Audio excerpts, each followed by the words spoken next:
Hey, hey, hey. Welcome to the next episode of Coffee, Tea, You, and Me.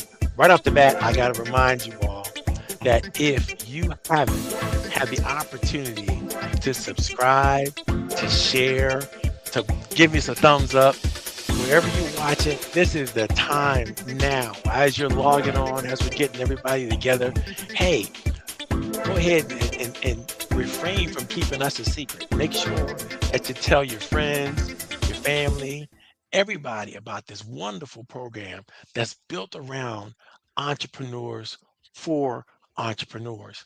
The whole goal of the show is to create opportunities for you as a business leader, as a business owner, to not just get information and content, but to share what you have. And so, if you have a product, a service, a process, anything you want to share in the comment section, anything we can click on and talk about and help other people understand how valuable it is, this is what this moment is all about and for. And so I call it the entrepreneur time, right? Coffee, tea, you and me with Coach Powell, training and development. It's a great opportunity for entrepreneurs and business leaders to come together, share their stuff, and talk about some good ideas and concepts. Now, everybody knows me, you know I'm all about small business and I'm all about small business advocacy, helping entrepreneurs and business leaders think through the things that plague them the most and create opportunities for them to grow, to share, to complete thoughts and ideas in ways that it could never have without this moment. And so I want you to think about, as we move into today's topic, I want you to think about your business development training. I want you to think about who taught you how to establish long-term, high-value relationships with professionals that you need to have in your life and in your business. Kind of dial back those moments, maybe in the past levels of your career where you were just getting started and you were trying to think about, who should I talk to? Who should I develop relationships with? Who should I listen to? What does that listening look like and how does it turn into a return on investment for my investors, for my staff, for my company who it's growing? How do I keep a growing concern growing without the right relationships? um, and these are all things that if you embrace the topic we're talking about today, if you really kind of look at it, organize it, turn it upside down, really think through what it means to you, then I think you're going to have a great moment of aha at least once or twice during today's episode.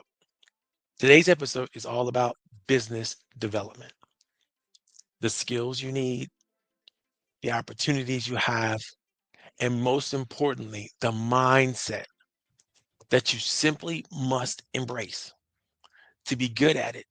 Now, a lot of people tell you that mindset is something that is very difficult to change, and I would concur. It is difficult, not impossible. Let me repeat. A mindset is something that can be changed. It is difficult, but not impossible. Because what it takes to change a mindset is practice, it's discipline, it's consistently reviewing and kind of reflecting on activities that lead to greater and greater and greater and greater success. Activities are things and behaviors are things that you have a lot of control over. You have a lot of control over not just your perception, but how you behave as a result of your perception. So we talk about developing a business development mindset. This is what we're talking about. We're not talking about feelings as much as we're talking about responding correctly to the feelings of others in a way that provides for them a sense of safety, a sense of belonging, a sense of acceptance. Okay. So listen, again, like I said, share the show, talk to your friends about the show. Don't keep it a secret. definitely tell us. We want to know in the chat where you're dialing in from, where your hometown is, what you're looking forward to doing, all that kind of good stuff. I want to see if you're watching from Facebook or LinkedIn or YouTube. Put it in the chat. Let us know where you're watching from and where you're participating. If you have questions about anything involving business development, please ask the question in the chat. We may have time in the show to get to the question, we may not, but the question needs to be out there. You need to ask it.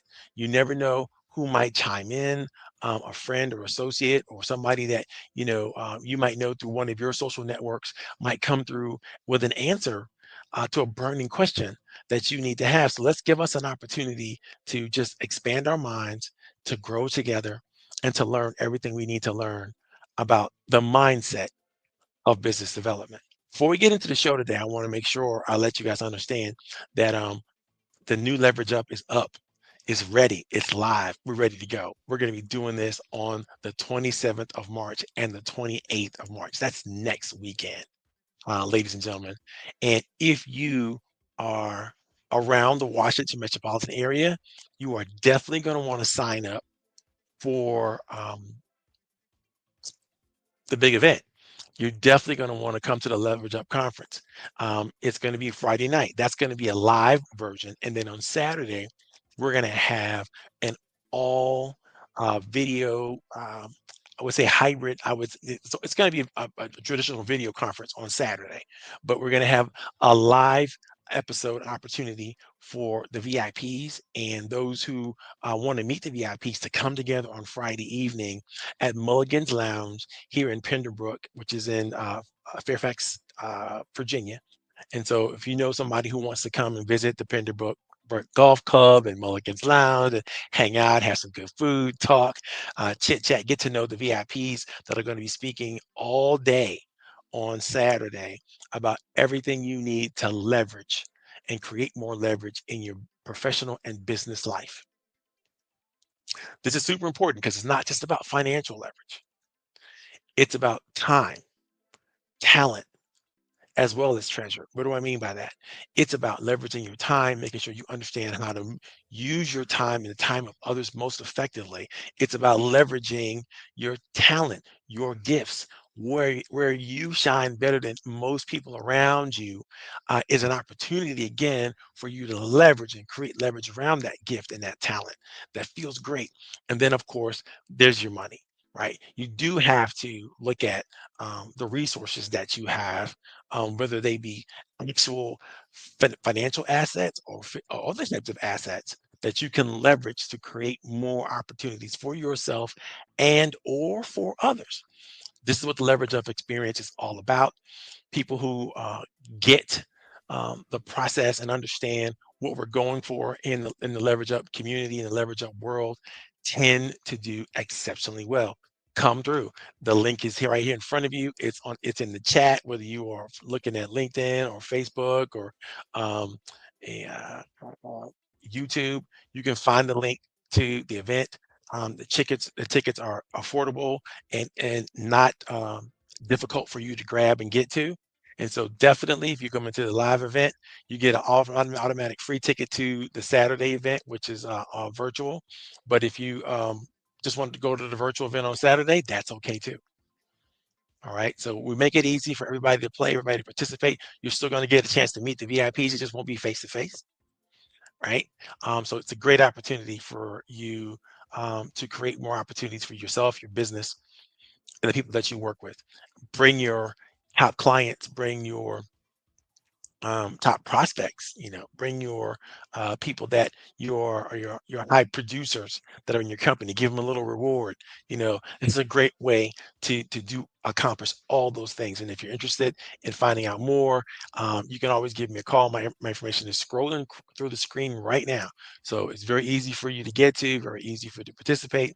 And we're going to be very responsive for the next week, trying to make sure we get as many sponsors, associates, program directors, everybody who wants to play with us. We're going to open to a lot of phone calls. So these tickets are going to close up pretty good and pretty quickly. So if you want to get involved, you need to get involved like yesterday, right? So give us a call right away. Okay, having said that, let's talk about it. Let's get into it. Let's get into our topic for today. Today's topic is a continuation of a topic we've been talking about for the last couple of weeks, which is becoming a business development guru.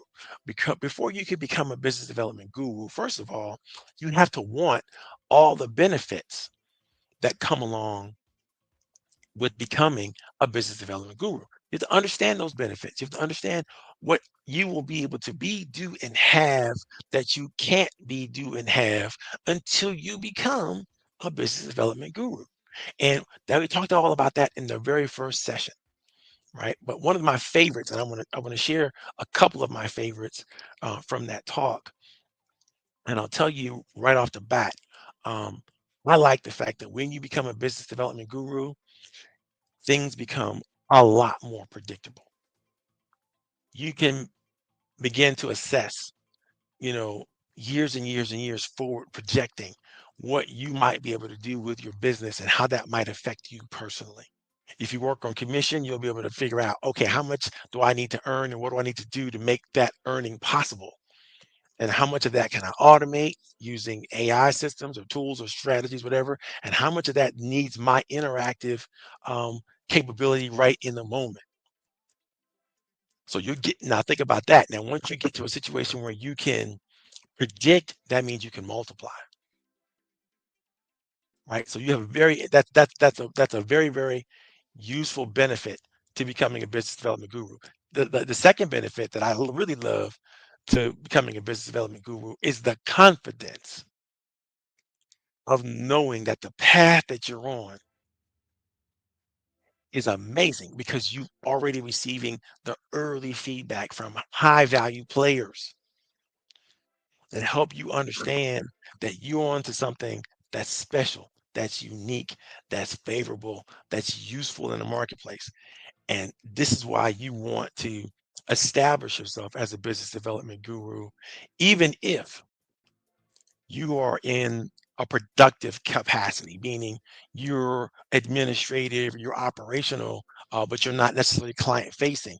You need to understand the client just as well as the people who are client facing, who are sales development directors or business development people. You need to understand that whether you're an owner of the company or you're an employee of the company, you have to develop a business development mindset. And I suggest that your whole team has a business development culture established. That means a customer might bump into anybody in your company on the street, at a shopping center or somewhere else, and they're able to represent the culture of your organization in a way that edifies your business development capabilities, your responsibilities, the things that you're into, the vision that you have, the mission sense, the goals that you've established for yourself, and everything involved. So let's get into the mindset. What do you have to think? How do you have to process information? How do you have to move the perception of yourself as a business development director or person or a part of a team? What do you have to do to embrace the proper mindset to become an amazing business development professional? Before we do that, let's define a business development mindset. And I may share this a couple times throughout the series so I because you understand what it means to truly embrace. There are three things that you must embrace if you're going to truly embrace the business development mindset. And let me just share those three things with you. First, you must have a level of curiosity about your industry, about the clients or the referral sources or the investors that depend on you and your team and your company to do amazing things. You must be curious about these people. You must be curious about what they're thinking. You must be curious about um, what their situations or problems are, what they're really truly facing in the marketplace. It may have something to do with business. It may have something to do with something going on with them personally. But if they are people who are decision makers in your space. You need to understand them. You need to be curious about them personally. You don't always have to offer solutions, but sometimes it's just good to be a listening ear and to really truly understand in a way that helps them feel seen. Right. So first you got to be curious. That's the thing. That's the first part of the mindset you gotta embrace and grab. Second thing is you have to be a good steward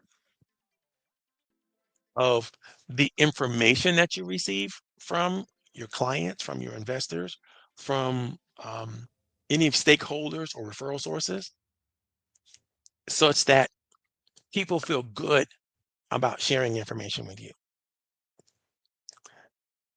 And then once you get that information and once you are endowed, so to speak, with this capacity, you must use it correctly. If you have a client that shares with you some information that might be inside information of the company, you're not going to run off and tell their competitors what you heard them say and give your competitors an advantage over your client. That absolutely makes no sense at all. You have to be a good steward of the information that you receive. You also have to be a good steward and understand the responsibility, the awesome responsibility of knowing someone else, knowing the inside of another company, the real problems they're facing. You have to understand that there might be problems that they're dealing with that they don't want you to share with other people outside of this relationship. And so you have to be a good steward of that and make sure that you protect them in every way that you can that's good for the relationship. There's the relationship and there's a transaction, right? You want to protect the relationship over the transaction, and I'll tell you why in a second. The third, and I'm going to tell you the most important part of having an amazing business development mindset is discipline follow through. You can be curious all day.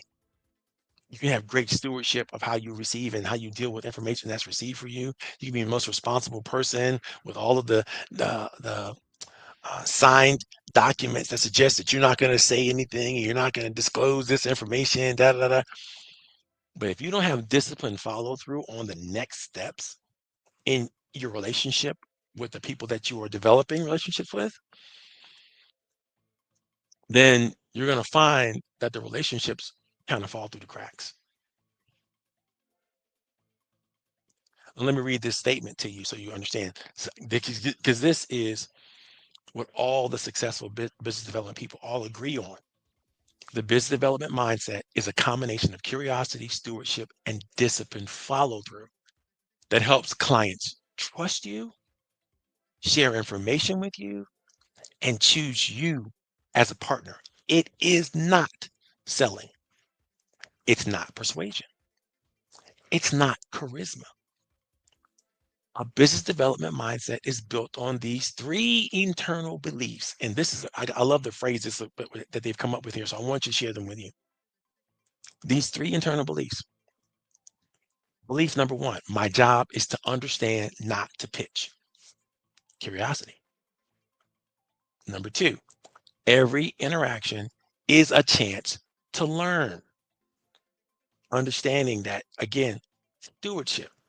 You have to own what you've learned and handle what you've learned correctly. Every interaction is a chance to learn with a customer, a client, a referral source, a supplier, any type of supporter, right?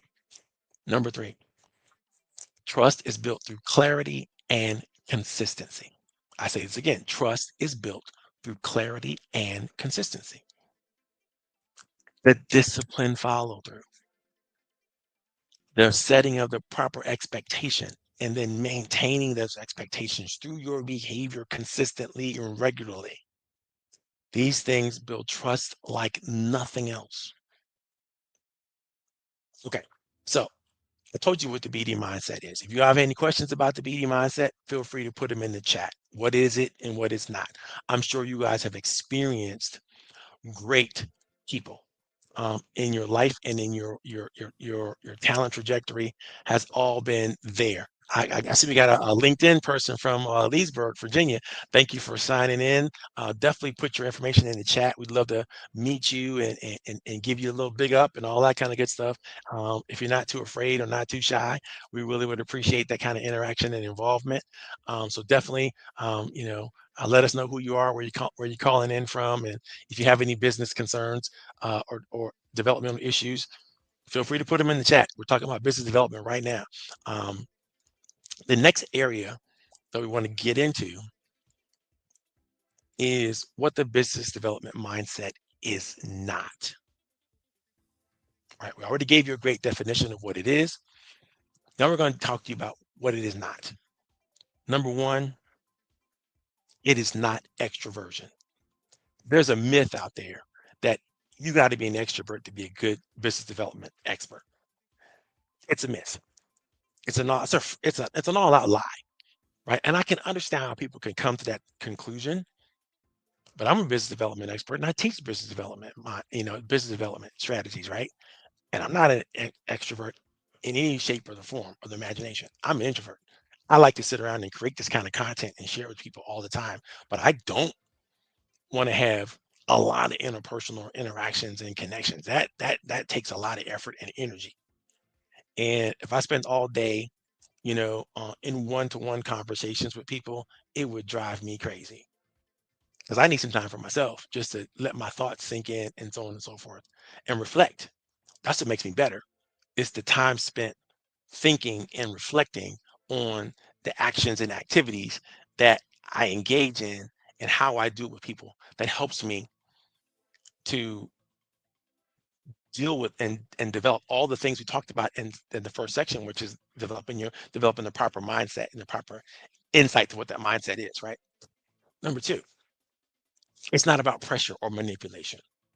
People think BD people or salespeople, right? It's all about pressure and manipulation, trying to trick people into doing something, trying to pressure people into doing something they're not ready for. And business development professionals who do that can't sustain whatever um, growth and development they've had over the long term. It's impossible, because people are not going to be manipulated forever. No one's going to feel that pressure forever. They're going to get out from under that pressure. And either that means ignoring you or not renewing your contracts or not picking up your phone calls or ghosting you some kind of way because it's no fun to play with you, no fun to talk to you. You're not delivering anything that they find valuable. In fact, you're just delivering pressure. And there's a difference between manipulation and influence. We'll talk about that a little bit later, but it's not pressure or manipulation. Okay, that's thing two. Thing three is you're not promising something that you can't deliver. I mean, again, people think that business development people will just say anything to get the deal. And good ones refuse to do that. Good ones stand up to their word and the people that can be trusted. And they're not going to offer you anything that's not good for you, anything that's not useful for you, anything that's above your affordability level, because that doesn't make any sense. It just creates, again, stress, pain, difficulty. Good business development people, number four, don't chase every opportunity.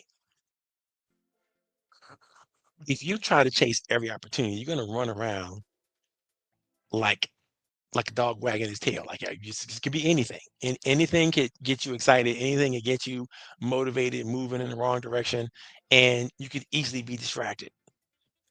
And who wants to hang around people like that who are so opportunistic that they can't even focus on the things that are right there in front of them because another opportunity just came along and they're right there.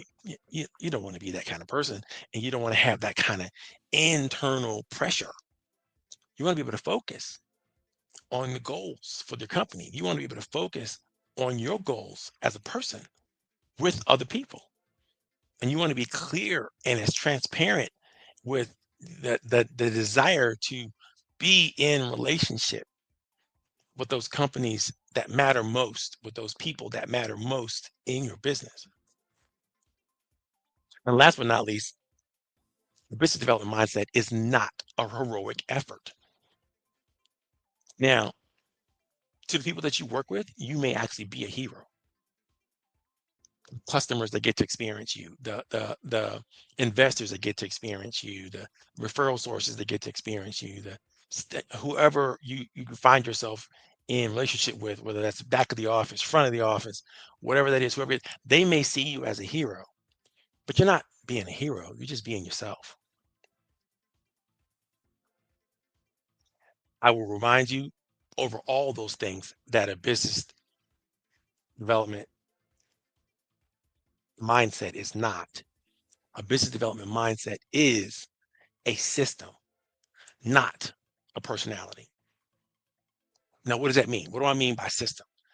It requires systematic thinking, systematic process, systematic planning, strategy, technique, not necessarily technology, but technique for sure. It's not what you do, it's the way you do what you do. Business development that matters the most. And if you can make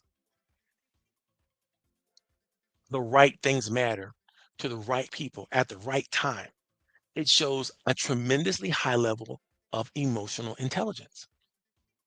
It shows that you have what it takes to move the needle, not necessarily the crowd, but the agenda, the strategy, the purpose. It's not about being the showman, it is about showing up where it's relevant, where it's meaningful, where it's significant. I like to think of my BD experts as people who are always earning their MRS.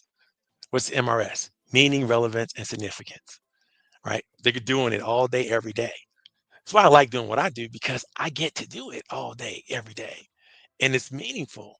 It's helping entrepreneurs and business leaders grow. That means they hire more people.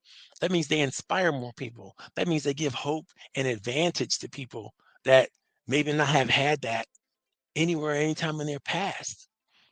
And they're taking charge and taking responsibility. And I can't imagine greater people on the planet. This is why I love them. This is why I support them all the time. Super, super important. Now, I'm gonna get a little nerdy with you guys for a little bit here for this next segment because I want you to understand that becoming a business development guru is not just about strategy, technique, and technology or any of the activities or actions, behaviors, motivations, blah, blah, blah. Now, there's a whole neuroscience behind this thing. The reason why people resist becoming great business development people is because it's wired into their brain pattern. Your brain, your amygdala, top frontal cortex, this stuff right here, um, it processes and interprets until you learn to do something different with it. Business development as fear of rejection, a tremendous amount of uncertainty, and ambiguity in terms of what specific meaning and reason there is behind this. So, because of that, because you're fearing rejection, because you're uncertain, because you have this ambiguity floating around in your brain as a result of what you think is a sales process or business development process or strategy, it triggers a threat response. And that threat response now reduces access to the part of your brain that makes sense of it all, which again is the prefrontal cortex, goes right back to the amygdala response, which basically is hijacking. That's the back of your brain. That's where fear, doubt, blame, shame, guilt, all that stuff comes from.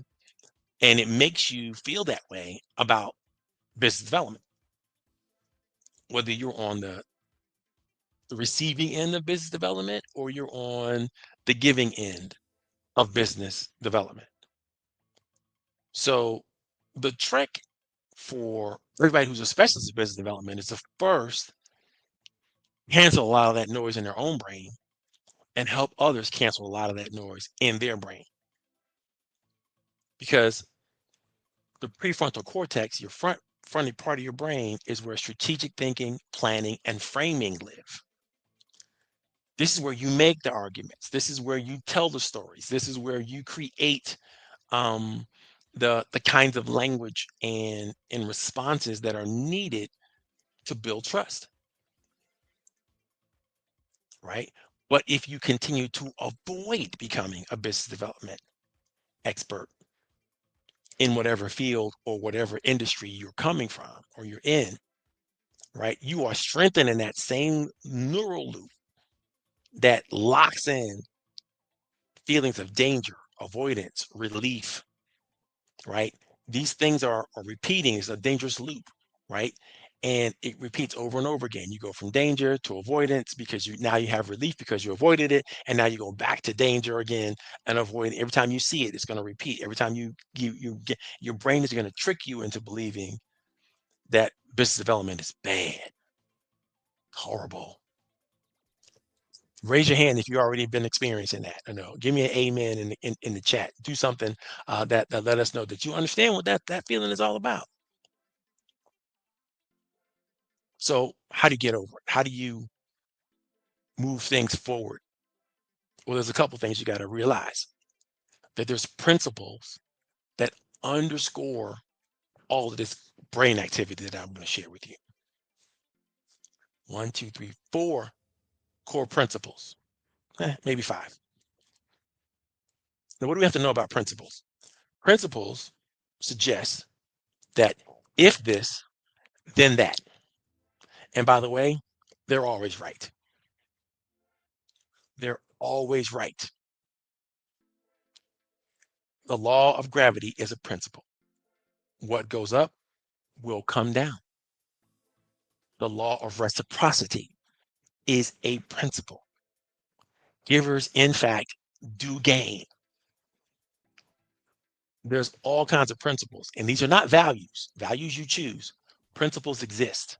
They existed before you, they're going to exist after you. And let me share with you some of the key principles that you need to understand to clearly become a better business development professional.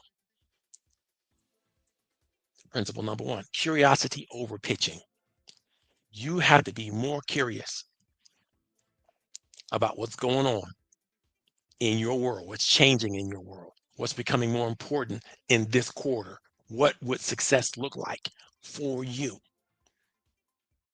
and for others around you? You have to have this information. You have to be curious about finding out and developing this information. What's unique, what's special, what's going on, what's going to impact you now and in the future. You have to be digging into that information and really, really curious. Luckily for us all, AI develops a wonderful opportunity for us to do research and for us to get deeper levels of knowledge and information faster than ever before. So there's no excuse of I didn't know. Really, I'm going to ask you, were you curious? You probably weren't. You're probably so busy trying to make your little pitches and make your little processes go that you weren't curious enough to really find out what you were talking about and why you were talking about it in the first place, so that you can make sense to people who are very smart people, by the way. So curiosity has to win over pitching. That's principle number 1. Principle number 2, clarity over assumptions. Again, if you're curious enough, you're seeking clarity. Always. You're asking, okay, so what's the next step? I'm going to suggest we take this step. Boom, boom, boom. I'm going to suggest we move over here. I believe the most responsible thing, given all the information in front of us, is to take it to this level. I think once we've had a chance to get ourselves a level set in this environment, then we can take this move. You are understanding what the next steps should be. You are setting proper expectations as well as boundaries, instead of making assumptions that do not match anyone's understanding of what's true. clarity over assumptions. That's principle 2. Principle 3 is literally thinking about the responsibility of consistency over intensity. People make this mistake all the time, thinking business development is about intensity, how hard you come at something, how difficult it is for you to. It's not about that. It's about consistency.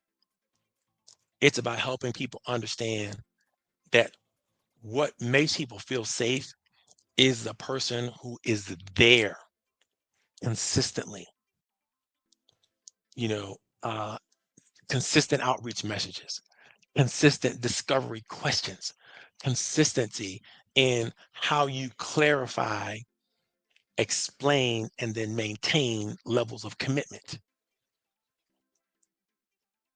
When you can be programmatic, disciplined, and focus on the agenda of moving the needle, moving things forward, moving the relationship to higher and higher and higher levels, and you're consistent with it, then you don't have to be so intense. You don't have to add pressure. You don't have to force anybody, right? That's principle number 3. Now, principle number 4 is one of my favorites. It's one of my favorites because my fraternity is all about this. We're all about this in every level, right? Service over selling. Let me repeat. Service over selling. You find yourself selling and you're not serving. That's really what it is. The goal is to help clients, referral sources, uh, investors make better decisions, not to push solutions. If you find yourself pushing whatever solution that you come up with, then you are already in a bad scenario when it comes to business development because you can't pressure somebody and serve them at the same time. They're not going to receive that way. They're going to receive it as pressure. They're going to receive it as pushiness. They're going to receive it as you are trying to manipulate them, not motivate or encourage them. That's the difference. And if you don't know the difference, you've got some work to do. You got to go back to rule number 1. Get curious about why this isn't working. Be curious about why they're not accepting your proposal. Be curious about what you're thinking doesn't seem to be useful to the people that you're talking to. We're getting upon the close of this particular section. So I thought I was going to be able to get through all of this in the time allotted, but I'm not going to be able to get through all of it. So I'm going to come back next week and do uh, part 2 of part 3, which is the mindset of um, business development people. How do you get there? But I want you to think about on the outset the 5 common barriers that a lot of people come up with when they think about business development. And I want you to think of some I'm going to give you some ideas how to reframe that barrier, right? The first barrier could be thinking that I'm not a salesperson. How do you reframe that? How do you when you locked into that thought process, I'm just not a salesperson. How do you reframe that? You reframe it this way. Business development is not about selling. It's about listening, learning, and clarifying. Again, business development is not about selling. It's about listening, learning, and clarifying. Who can't do that? And I get it. If you have some type of different ability, I'm going to call it a different ability, not a disability, that allows you from having empathy or having the ability to understand how other people are processing what you're saying and doing, then I get that you might have a problem with this. But if you don't have any type of emotional or social um, phobias or differences, right? Then everybody can listen, everybody can learn, and everybody can clarify. The next situation is, people think about business development. I don't want to bother people. I don't want to bother people. I don't want to call them at dinner. I don't want to bother them in their evening times. I don't want to bother them during lunch. I don't want to bother them when they're busy during the day. I don't want to bother them on the weekends. You want to bother people. Like, because you're thinking that what you're doing is a bother. It's a disruption. And it might be a disruption. But the question is it a helpful disruption? How do you reframe that? Every professional appreciates thoughtful check-ins and insight. Is what you're doing based on some feedback that you've gotten from the people that you're talking to and working with? Are you giving some insight to their industry and then their world that they may want to know about and understand? You better bother them with that,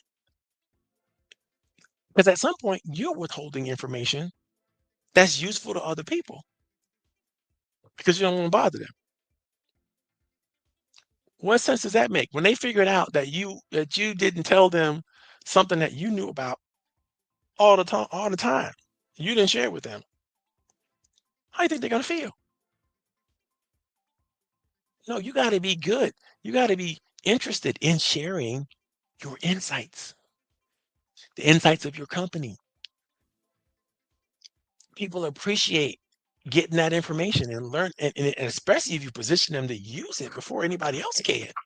You are their hero. Again, not doing it to become a hero. You're just doing it because you like them. They like you. Why would you share it? Now I know all you legal people out there are gonna get excited, like, oh my God, you don't want to share any inside information, you don't want to get caused blah blah blah accused, blah blah blah. Private concerns usually don't have these kinds of problems. Public issues, public concerns, or public liable companies, that's different. You got to come with a whole bunch of disclosures and disclaimers, and we all acknowledge that, right? But if you got a private thing going on with your friend who's on the supply chain with you, or something else that's happening that's helping you create more opportunities for them, that's how the world works. I'm gonna be just frank and honest with you, and I'm not giving you a disclaimer if I have to. I'm worried about protecting myself from you. If what I could say or do is probably better for you than it even is for me. Now, if you're my friend, I'm giving it to you. I'm sharing it with you. Don't bust down my door. You ain't getting a whole bunch of information if I don't know you. Okay, the next one is I don't know what to say. If I hear that in a workshop or a training session I mean, it's everything really. I understand curiosity is not enough, but then again, maybe it is. And maybe what you need to do is ask the one quick good question that opens the door to what you do know that you need to say. And I'll give you an example. I know that I am an amazing listener. I don't know it just because I feel like I'm a great listener. I know it because everybody who talks to me from the time I was a child has always told me, "Oh my God, Marvin, you are a great listener." They don't say it in those words. They use other words to let me know that they feel great when they talk to me. I help them bring out the best of themselves. The ideas that they would share with me sometimes are ideas they never even thought about before. You know, um, so I know I create that space for people because I listen. I listen with the only intention of becoming, getting myself to a place where I understand them. They feel like I understand them. I know that I understand them, and that's how we get the trust real fast.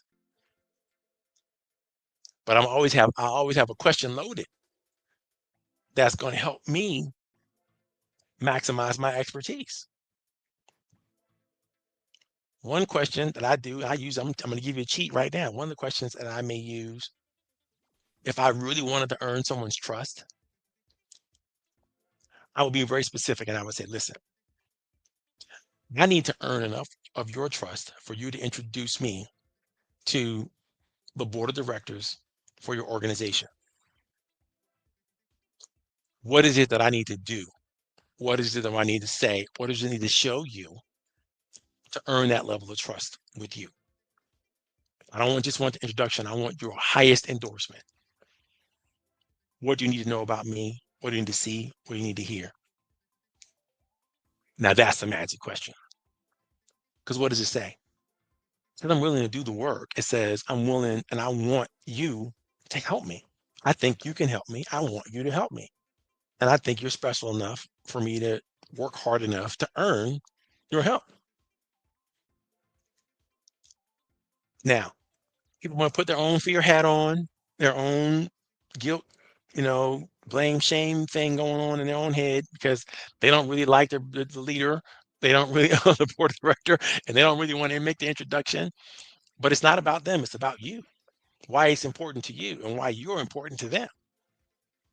And you can't be afraid of having those conversations. Curiosity is quite enough if you know how to ask the right questions. That's how you reframe that. I don't know what to say stuff. You can put it right back into your talent where you always know what to say in the space where you're talented and gifted. Last but not least, common mindset barrier. I'm afraid of rejection. Oh my God. I don't want nobody to say no to me. I don't want to be, I don't want to be, I want to be kicked out of the office. I don't want to be a person that they don't want to talk to anymore. I don't want to be rejected. Excellent BD people reframe that whole mental thought process like this. Rejection is data, not judgment. Again, I repeat, rejection is data, not judgment. Stop taking it personally. If you don't take it personally, it won't ever be personal. And you're able to sift through the emotions of it all and get down to the real data, the real information you need to know to come back at this stronger next time around. You need to be willing and able to ask this question. You know what? I found it shocking that this proposal wasn't accepted. Could you work with me for a little bit just to uncover what the reasons might have been that we needed to do differently or share differently um, to win next time? 'Cause that's when the truth is coming out. If you haven't uncovered the truth so far, which clearly, if you got rejected, you probably didn't uncover all the things you need to uncover. Let's just take responsibility for that, right? That's good business development. Again, if you were curious enough to find out what they needed, why they needed it, and how they were going to afford it, then and only then should you pitch it because you have nothing to share if you don't know how they're ready to receive it. And you got to answer all the right questions and ask all the right questions and be confident in the answers before you are able to make an offering that you know will be accepted. Other than that, you set yourself up for rejection. All right, that's enough of that. We beat that up enough. Next week, we're going to finish this off. We're going to get into the evidence-based development tools that will help you become a better have your mindset when it comes to business development. We're going to get into some of the daily, weekly practices that you might want to enjoy. And then we're going to show you this is my favorite part. Because if you're geeking out like I am, you're going to understand that none of this materials I put together all by myself. I mean, I really looked deep and I got a whole reference list for you to go back and study and report on and think about and talk about that you're going to love. That's going to make it much easier for you and your team to develop the business mindset. All right. And hopefully we help you grow an organization that is business development friendly and and are just able to gobble up new contracts, new relationships, new investors, new referral sources, everything you're going to need to grow. We'll be right there. I look forward to talking to you. This is Coach Powell, Coach Powell Training Development. I hope that you had a great time. I see you out there, Caroline. I see you out there, Micah. I see you out there. You guys are just so amazing and so wonderful. I am glad that you came, you stopped by. Hopefully, you got something out of today's presentation. Again, if you have questions, if you have thoughts, if you have something that you want to share, put it in the chat. Even after um, this program is over, the chat is still available. And definitely share the program with your friends, anybody you think that might need to know more about business development, because it's only going to get bigger and bigger as we go through the next couple of weeks. It's going to get better and better. And I'm going to share with you the final report. You know, how do you become a business development guru? So hang in there with me. Come on back. If you can't watch it live, watch it on demand. Go back and check it out later. Now, because you found me now, so you know how to find me. You know how to find the link back to wherever you saw this from. God bless you. I hope you have a wonderful afternoon, a great weekend, and as I always say, I'll see you in the winner's circle. Bye, y'all.